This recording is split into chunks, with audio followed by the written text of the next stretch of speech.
Hi, this is Matt with the Intergalactic Herald. Welcome to my Star Atlas Week in Review podcast. This is podcast number 68. All articles or videos mentioned can be found on my website, intergalacticherald.com. Look for News Recap 117. So before I get started, just a quick summary of different things I'll be talking about today. A couple comments on some content creators that produce some things from made me think about Star Atlas. So something from the Metaverse Nomad, something from Beyond the Horizon. Quickly talk about the past week's Atlas Brew.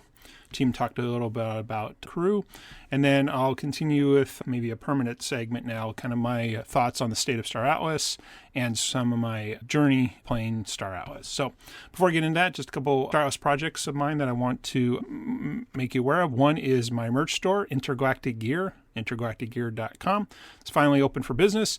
I now have 3 products. They're still all one mug, but 3 sizes of the mug. So slowly again, building out the different products in there and learning the system. Now that I've got the e-commerce set up, the taxes, shipping, manufacturing, all that, now I can actually start adding products. So I'm doing a little more of the kind of graphic design, learning about some of the Star Atlas images we can use and figuring out how to put them on products. So anyways, please check that out at intergalacticgear.com. Again, if you're not really interested in a mug yet, you can still go to that website, sign up for the newsletter there, and you'll get direct announcements and promos and whatever comes out there. So gear.com. My second project, is my, what I guess I'll keep calling my non-guild guild, which is more of just a place for kind of solo Star Atlas gamers who don't want to join a guild, but yet still want to hang out with people and prefer not to be in the Star Atlas Discord, and looking for more of a community that's much more fits perhaps your lifestyle of getting email alerts when people post things, subscribing to different threaded discussions that you're interested in, and kind of being able to keep up, but on your time. So please go to intergalacticcoalition.com and fill out the interest survey there. And once we get enough people, I'll start working on that community.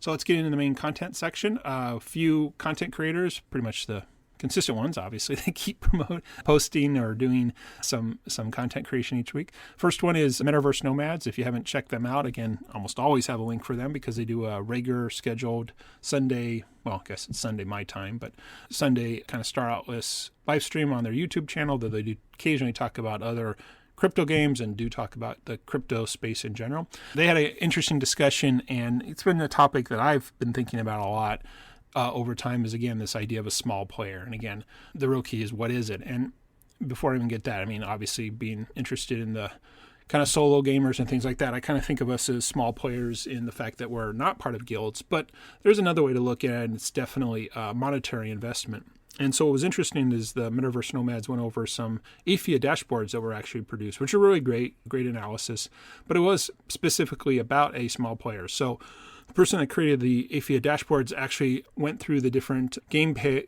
options, so from scanning to mining to crafting, and looked at different chips and how they may have different return on investment. But what I thought was really interesting was that person decided, or persons, again, I'm never 100% sure since it's a guild's dashboard, that the starting point was $200. And I mean, you got to start somewhere, obviously, but that wasn't really the number in my mind I had. And I think I've kind of posted maybe on some comments on YouTube that, to me, a video gamer, you got to look at things that have occurred in the past. And so whether you're a PC gamer or a console gamer, the idea of kind of $60, at least on initial release, has been sort of an industry standard for many years. So I kind of think of, again, that's the starting point is $60. Now, again, not criticizing that they didn't pick that number. That's just the number I am thinking of. So FYI, again, this is my chance to chat about what I think about Star Atlas. But what was very fascinating about the dashboards, and the Metaverse Nomads brought this up too, was that most things are not profitable, especially due to the Solana fees. And this has become a recurring topic that people are mentioning more and more, that because the fees to do the transaction, and again, almost everything within Star Atlas, at least Sage Star-based, are transaction-based, move, dock, undock. Those fees are pretty much a fixed cost. And again, fixed isn't the right term, because as we've been learning more and more about priority fees and the congestion, you might have to pay more just to make sure your transaction goes through. But I say in fixed cost is regardless of what you're doing. So again, if you're docking one ship or you're docking 100 ships, same fee, because you're doing one command i.e. dock. So if you're a larger player, or I guess maybe start using the small, larger, if you have many ships that you're doing a command for, the fee is a much, much smaller percentage than if you're doing one ship, because the fee, again, is fixed. So, I think that's a very good point to raise that, a lot of this is fees. And again, I've had discussions or mentioned things about, well, why is everything on the blockchain? Regardless of how you feel about it, the team has definitely been about, and again, kind of reinforcing things I've mentioned in the past, of this compostability, meaning since the entire game logic is on the blockchain, anybody can write something that takes advantage of it. And again, the perfect example in the short term is the Sly Assistant, which again is a phenomenal tool. Lots of kudos to the Sly Guild, and specifically Groove, who's been making it, or he's posting about making changes. Not sure if it's, again, one person or a whole bunch of people, so don't want to exclude people, but Groove is the person that comes up when posting things like that. I mean, it's a great tool. It's awesome. It's totally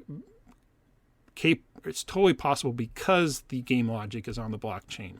So it seems like, again, this is the strategy and the goal of the StarOS development team. But everything we do costs fees. So again, that is kind of one of the things. Another point that was really, I think, insightful that was brought up, and I apologize, I never write down who says it, I just write down what was said on the Metaverse Nomad show, was a comment that had came up about, well, and I think it was from the last Atlas Brew, which was the economic team, that just like any real economy, there's going to be the haves and the have-not, people who have a lot of money and not. But I thought it was really mentioned that this is a game. This is not the real world. I guess we kind of, whether you agree or disagree with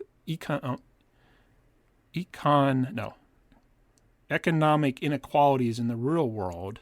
I mean, it exists. You don't have to agree with it, but it does exist. A game is not the real world. It is a fictional creation that has been made. So why are there the have and have-nots? And I thought actually that's a really good point. And the outcome, again, was that if Solana fees are going to be kind of a factor, that there needs to be a way to balance this out for small players. And again, there are thoughts and ideas, but again, nothing we can do yet. But again, I thought those were really great comments. And again, if you don't listen to the Metaverse Nomad show, I do have a link to theirs, but you can subscribe to their YouTube channel. And if you're in the right time zone for when they're doing their live things, they have a pretty good chat that goes on during the thing. So it's a great thing that another community member puts out. So speaking of community members, wanted to highlight Beyond the Horizon. He has started a star-based video series, which is great. He did one on Sage too, and as he starts the first videos, he mentioned some of the reasons why he's waited a while. But really great that he's starting that. He too, as he was going through different things about Starbase, saying it really isn't for the small player. So again, common theme here. But one of the things he did mention was some of the other gameplay modes that he's discovered related to Starbase. And again, there are ones that I too have not always thought about. So in addition to, it can be in the game and do mining and do scanning, there are a lot of ways to use the marketplace with Starbase. And the one that he brought out that I hadn't really thought of either was that you can actually go on the marketplace, buy something, bring it into Starbase, just craft it. So again, I guess you could take a raw material and make it I don't have all my terms right, but the material buff. So perfect example, I guess you could buy hydrogen, move it into Starbase and craft it into fuel, and then go back to the marketplace and sell it there. So hey, cool. Hadn't thought about that. So again, there's lots of different ways you can engage. But he did bring up some of the components that are higher up in the crafting tree. There's not a lot of marketplace liquidity, which again, I'm not really a financial person, definitely not a crypto financial person, but I think that's being referred to is there needs to be in a market situation enough buyers and sellers that you put something there, somebody wants it, and if again nobody wants it, doesn't matter if you want to sell it, nobody's buying, so there's not liquidity. Again, not sure I got that financial terms all right, but anyways, there it is. So anyways, it was kind of interesting to hear that, and I think he's on episode 2 of that. So again, if you go to search for Beyond the Horizon, or you can find the links to the first 2 videos in my news recap at Intergalactic Herald. Look for news recap 117. You can find links to those. So as is tradition, the Atlas Brew occurred on the Wednesday of the past week. This one, the team there went over basically how the crew, which is upcoming, will have role-playing game, RPG aspects. So how in a lot of RPG games, you basically level up your characters, and so you can specialize in different, and again, the term they used was aptitudes.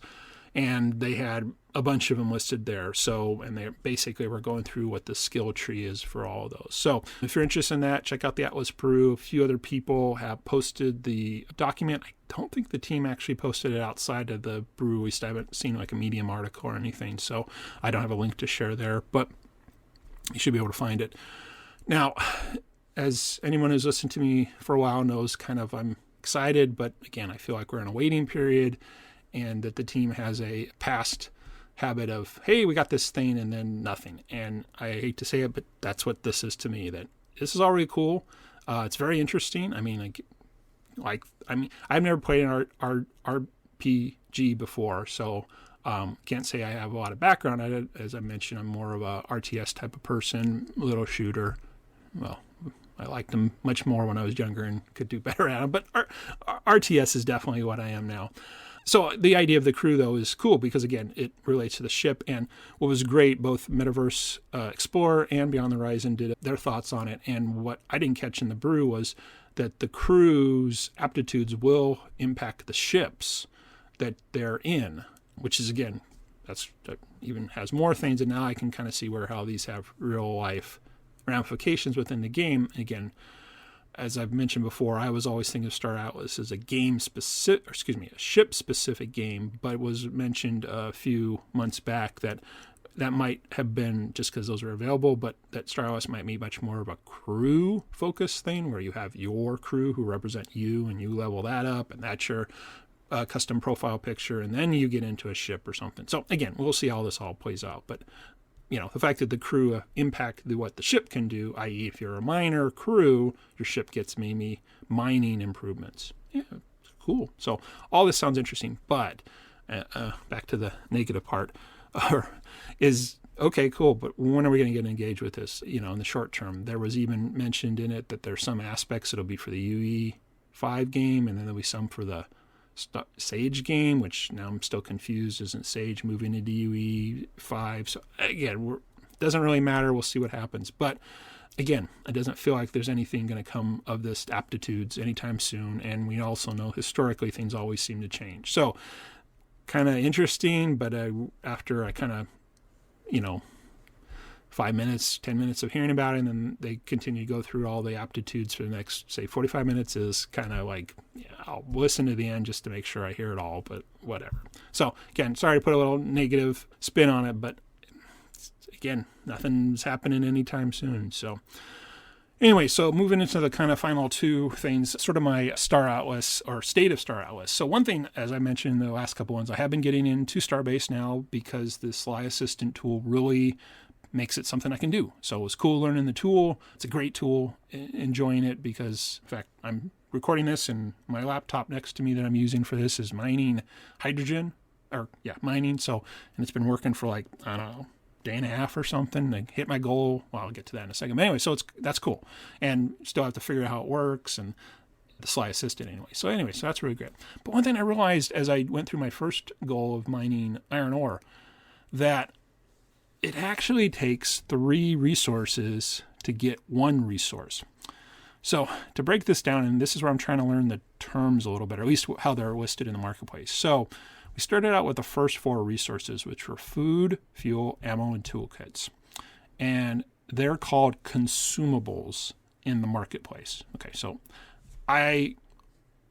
in my marketing and different things in information management and things like that, terms are important. So I'm hoping somebody picked a term and thought about it than just whatever came to their mind. So make an assumption. But anyways, those are consumables. So we consume them. Okay, cool. Consume fuel, consume food, consume ammo, consume toolkits. Awesome. But here's where it gets kind of weird to me. But in the marketplace, there's something called raw materials. And these are things like the hydrogen I mentioned, like the biomass. But to get a raw material, so just to mine it. So let's just pick on, not hydrogen, because those are at the Central Space Shuttle. Let's click on the iron ore, because I had to move one Starbase out. So to get to that, you actually have to spend 3 resources. i.e. consumables. So I had to get fuel to send my ship out to the other starbase, and then I had to pay or use ammo and food to mine it, and then obviously fuel to come back. Now, technically I could have crafted it at that starbase, but again, that's not really the point, because here's my real point is, so this was iron ore. Actually, let's go back to biomass. I think that's not at the Central Space Station. So biomass is one of the raw materials, but to mine biomass, you need food. Okay, cool. That's how the game mechanic works. But biomass is crafted into food. So I got to use food to get, not food, but to get biomass to make food. And then I guess I can reuse that food to get more biomass to make into food. That doesn't make sense to me. And I guess the problem I have, I'm realizing is the raw materials make sense, but they should all be the same, at the same level. Now, I get the idea of a crafting tree and you move up to things that are beyond, but the raw materials at the bottom, then the consumables are the next level up, and then above that are components and I think one other term I can't remember. Again, I haven't got to that. So, I don't know. It kind of logically to me seems out of whack. And again, maybe I'm going back to my RTS where you had someone, and again, I'll keep picking on Age of Empires, you had a villager who goes out and farms and brings food back to the place where you store the food. And then from that food, you could train soldiers or horses or whatever. Well, I guess stables require, or to build a building, you needed wood. So then you send your villager out to get wood, and the wood can be used to build a stable, which then can be used to train a knight, which required food. Oh, okay. And maybe somewhere in there was metal, but whatever. But again, it's kind of, you start at the bottom, you work your way up. Well, here, the bottom is below the thing we need. And so again, it seemed off. Now, from a technical standpoint, I kind of like the idea that biomass becomes food and food becomes some other thing on the crafting tree. I mean, that all makes sense. But the fact that you have to consume to fly your ship. So again, maybe part of this is I'm not a game designer, so I don't really know, but the idea that you have to have food to mine biomass to then craft a food, I don't know, just didn't make sense to me. So I'm sure I'm just not thinking about this enough, and maybe in the big picture it all makes sense, but I was like, basically what it comes down to get one of the raw materials, I got to spend three things: food, ammo, and fuel, and all I get out of it is biomass. So that sounds, well, I'm putting a whole lot into the system to not get out the thing, and then that thing is even equal level. So I don't know. That's just what I thought about. I wrote it down. Now you got to listen to it. There you go. So final section, just kind of sort of where my journey. So yeah, I'm playing Starbase with Sly Assistant. Been figuring out all the mining and scanning, transport, how to set up the configuration. Actually, I saw posted in the Sly Discord that one of the programming logics that's in there is that the assistant will never do anything unless you specifically tell it to do it, which makes a lot of sense. So figuring out exactly how much resources to put in to mine something, or really transport's the hard problem. Mining and scanning, you just have to have enough resources in it. It goes and does the mining, does the scanning, and then when it runs out of resources, it goes back to the starbase, fills up again.